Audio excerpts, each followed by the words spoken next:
Interesting होने वाला है क्योंकि ड्रामा दिन ब दिन बहुत ही ज़्यादा इंटरेस्टिंग बनता जा रहा है जिसमें आप देखने वाले हैं कि रफ़ीक साहब पूरी तरह से घर को बिखरता हुआ नहीं देख सकते, इसलिए तो वो ये सदमा बर्दाश्त नहीं कर पाते और उनको हार्ट अटैक आ जाता है। हार्ट अटैक की सूरत में दोनों ही भाई अपने बाप को लेकर हॉस्पिटल ले जा रहे होते हैं। इतने में ही ये खबर अब कैस तक भी पहुंच जाती है कि तुम्हारा बाप बहुत ही बुरी हालत में हॉस्पिटल में एडमिट है, उसे हार्ट अटैक आया है। जिसके बाद कैस भी हॉस्पिटल भागा चला आता है। मगर दोस्तों इंटरेस्टिंग बात तो ये होती है कि हमीद कैस को रोकता है और कहता है कि आज अब्बा की जो भी हालत है वो सिर्फ और सिर्फ तुम्हारी वजह से है और मैं नहीं चाहता कि तुम यहाँ पर रुको या फिर अब्बा से जाकर मिलो, क्योंकि अगर उन्होंने तुम्हें देखा तो इस तरह से उसकी तबीयत तो और भी ज़्यादा बिगड़ जाएगी और हम ऐसा बिल्कुल भी नहीं चाहेंगे।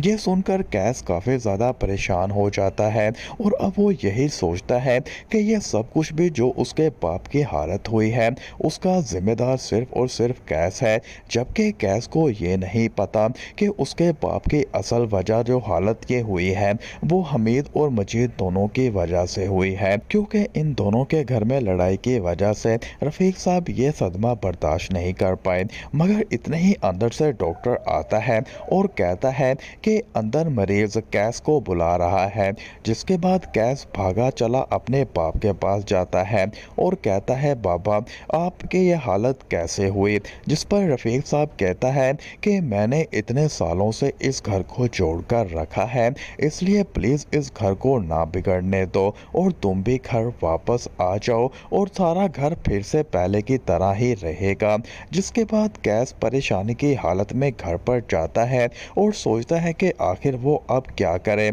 इसलिए वो लैला से कहता है कि बाबा की तबीयत बिल्कुल ठीक नहीं है, उनकी काफ़ी ज़्यादा सीरियस कंडीशन है हॉस्पिटल में। जिस पर लैला भी दिलासा देती है और कैस से कहती है कि तुम परेशान ना हो, बहुत जल्द अब्बा जान वापस घर आ जाएंगे। जिसके बाद दोस्तों देखेंगे कि रफ़ीक साहब काफ़ी बेहतर होकर घर भी आ जाते हैं और तब कैस और लैला दोनों ही अपने अब्बा जान से मिलने जाते हैं और तभी रफ़ीक साहब कैस से कहता है कि तुम्हें अपना वादा याद है ना, जिस पर कैस कहता है कि अब्बा जान मैं नहीं भूला हूँ। जिस पर लैला काफ़ी ज़्यादा हैरान होकर कहती है कि आखिर किस वादे की बात हो रही है। इस पर कैस लैला को बता ही देता है कि मैं क्योंकि वो नहीं चाहते कि हमारा पूरी फैमिली इस तरह से बिखर जाए, इसलिए अब हम यही रहने वाले हैं और हम कहीं नहीं जाएंगे। तो दोस्तों आपको क्या लगता है कि लैला तब कैस की बात और कंडीशन को समझ पाएगी?